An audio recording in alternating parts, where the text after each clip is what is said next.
Assalamualaikum warahmatullahi wabarakatuh. Kepada yang terhormat Bapak Dr. Haji Deden Komar Priyatna, STSIP, MMCHRA selaku Rektor Universitas Winaya Mukti. Kepada yang terhormat Ibu Dr. Hajah Wina Roswina SE, MMCPM selaku Dekan Fakultas Ekonomi dan Bisnis Universitas Winaya Mukti, dan juga kepada yang terhormat Ibu Maria Luciana Yulianti SEMM selaku Wakil Dekan Fakultas Ekonomi dan Bisnis Universitas Winaya Mukti.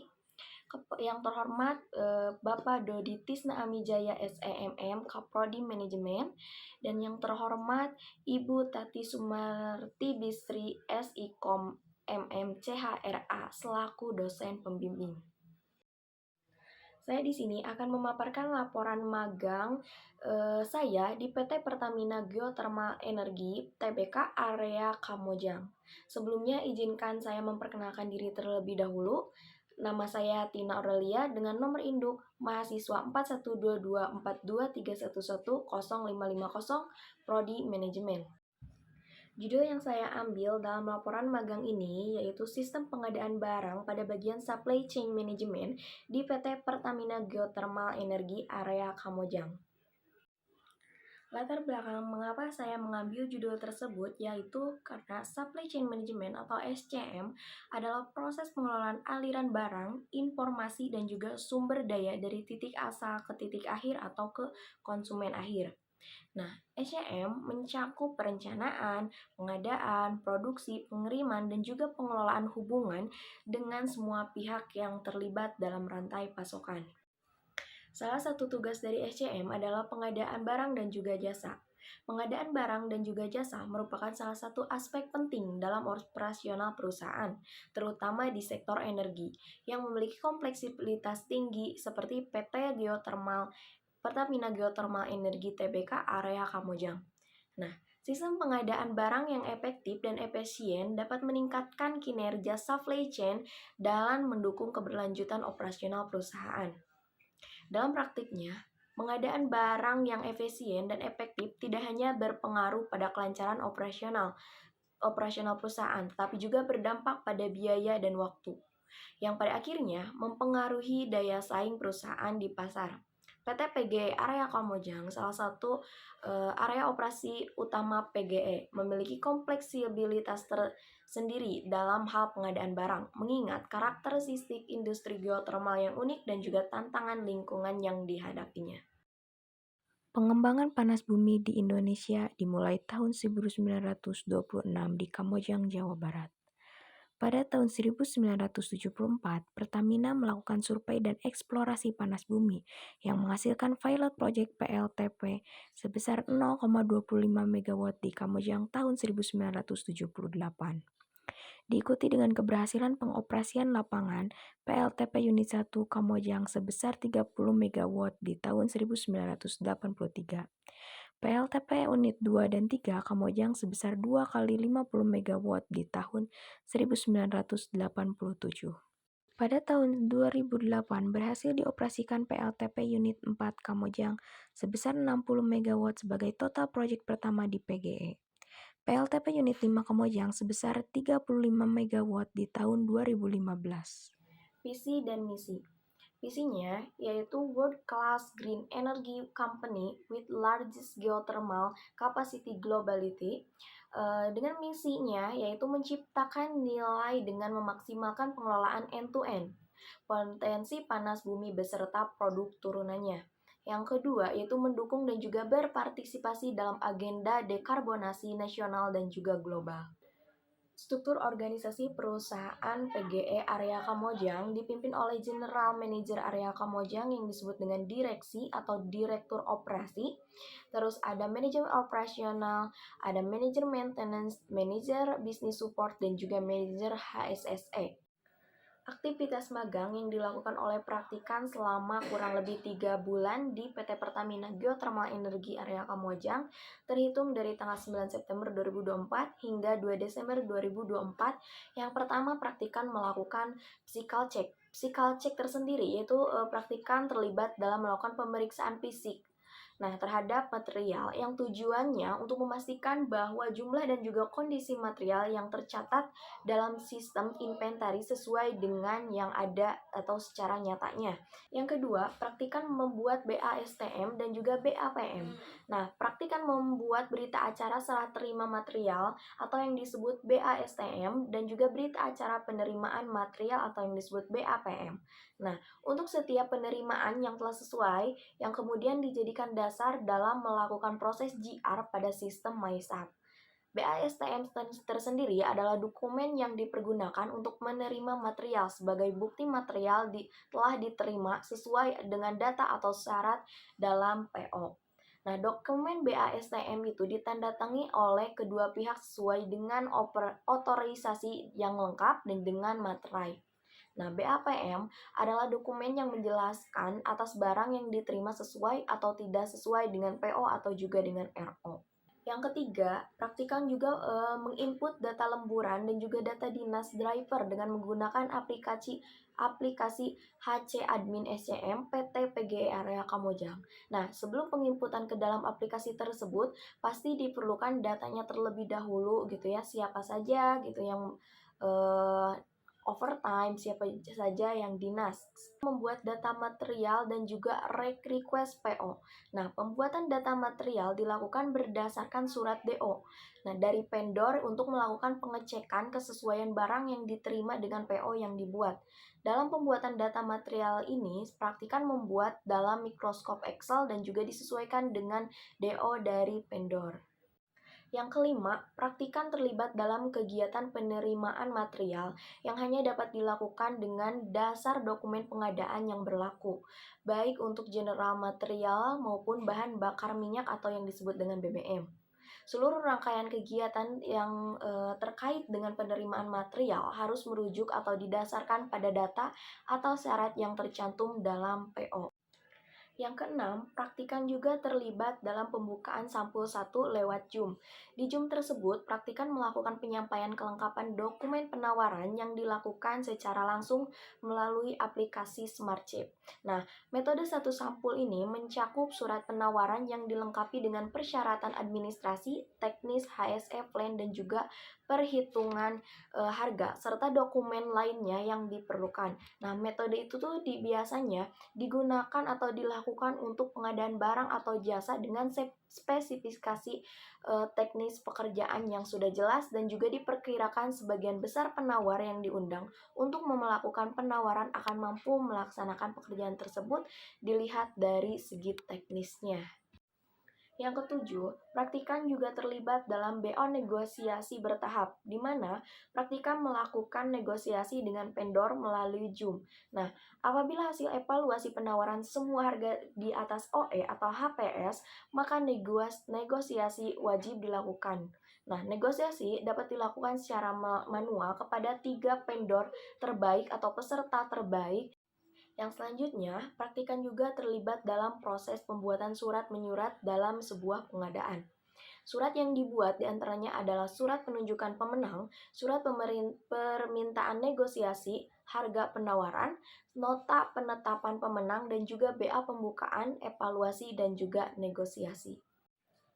Kendala yang dihadapi oleh praktikan selama melaksanakan magang, praktikan tuh berusaha agar pekerjaan yang dilakukan dapat selesai dengan hasil yang maksimal dan juga tepat waktu. Namun dalam pelaksanaan tidak semua dapat diselesaikan dengan baik. Nah, mungkin ini adalah beberapa kendala yang dihadapi praktikan, diantaranya yang pertama yaitu proses administrasi yang rumit, di mana prosedur pengadaan yang panjang dan juga kompleks dapat membuat proses menjadi lambat, mulai dari persetujuan anggaran, pengisian dokumen yang diperlukan, dan verifikasi dari berbagai pihak.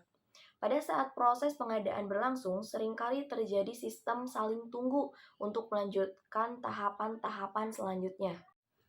Yang kedua, yaitu kesalahan dalam estimasi kebutuhan, di mana praktikan pada saat di lapangan untuk pengecekan barang atau material yang datang seringkali mendengar perkataan yang menyebutkan bahwa material tersebut tidak diperlukan, bahkan tidak akan terpakai. Terkadang, kesalahan dalam memperkirakan jumlah atau jenis barang yang diperlukan dapat terjadi. yang menyebabkan kelebihan atau kekurangan stok. Hal ini dapat mengganggu rencana produksi dan juga pengadaan selanjutnya. Yang ketiga yaitu kendala dalam tata letak material, di mana pada saat melakukan physical check, praktikan terkendala dalam penempatan material. Nah, adanya beberapa letak material tidak sesuai dengan bin log yang tertera di data, sehingga berdampak pada pekerjaan yang dilakukan menjadi kurang efektif dan juga efisien, sehingga praktikan harus terus meminta bantuan staf yang bertugas untuk mencari material tersebut.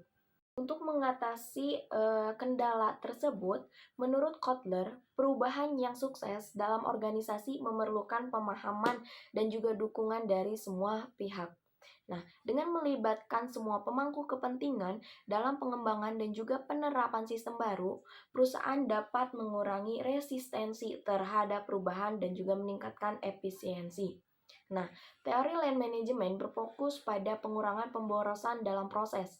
Dengan menerapkan prinsip-prinsip land seperti mengidentifikasi dan juga menghilangkan langkah-langkah yang tidak perlu dalam proses pengadaan, perusahaan dapat meningkatkan efisiensi dan juga mengurangi waktu tunggu. Penjadwalan dan juga koordinasi yang lebih baik, membuat jadwal yang jelas dan juga menetapkan tanggung jawab yang spesifik untuk setiap tahapan proses pengadaan dapat membantu mengurangi waktu tunggu. Menggunakan alat manajemen proyek seperti Gantt chart dapat membantu semua pihak dalam memahami timeline dan juga tenggat waktunya masing-masing. Sedangkan untuk mengatasi masalah yang kedua, menurut Heiser dan juga Render, sistem manajemen rantai pasokan yang efektif dapat meningkatkan efisiensi operasional dan juga mengurangi waktu yang dihabiskan untuk mencari material. Dengan menerapkan metode visualisasi dan juga peraturan yang sistematis, perusahaan dapat meminimalkan kesalahan dalam penempatan material. Misalnya, penggunaan label yang jelas dan juga sistem warna untuk mengidentifikasi lokasi penyimpanan dapat membantu praktikan dan juga karyawan lainnya menemukan material dengan lebih cepat dan juga akurat. Nah, kendala dalam tata letak material sering terjadi ketika penempatan material tidak sesuai dengan rencana atau sistem yang ditetapkan.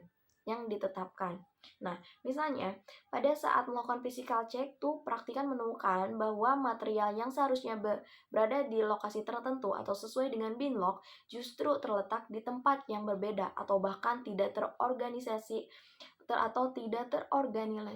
dengan baik.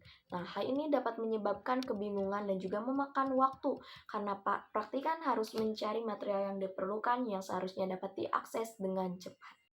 Nah, untuk mengatasi kendala ini, perusahaan mungkin dapat melakukan audit atau penataan ulang lokasi penyimpanan material agar sesuai dengan bin log yang tertera dalam data. Nah, langkah pertama dapat melakukan inventarisasi untuk melakukan atau mengetahui lokasi material saat ini dan juga membandingkannya dengan data yang ada. Nah, setelah itu, perusahaan bisa mengatur ulang lokasi penyimpanan berdasarkan frekuensi material atau penggunaan materialnya. Material yang sering digunakan sebaiknya ditempatkan di lokasi yang mudah diakses, sedangkan yang jarang digunakan bisa ditempatkan dengan jarak yang lebih jauh, seperti itu. Nah, makanya penerapan sistem manajemen inventaris yang baik seperti just in time juga dapat membantu memastikan bahwa material yang disimpan dapat diakses dengan cara yang lebih efisien. Kesimpulan yang bisa saya sampaikan selama praktikan magang di PT Pertamina Geothermal Energi Area Kamojang selama kurang lebih 3 bulan pada bagian bisnis support pada bagian SCM, di mana praktikan melakukan berbagai aktivitas. Yang bisa saya simpulkan yang pertama yaitu proses pengadaan dan juga jasa yang terintegrasi.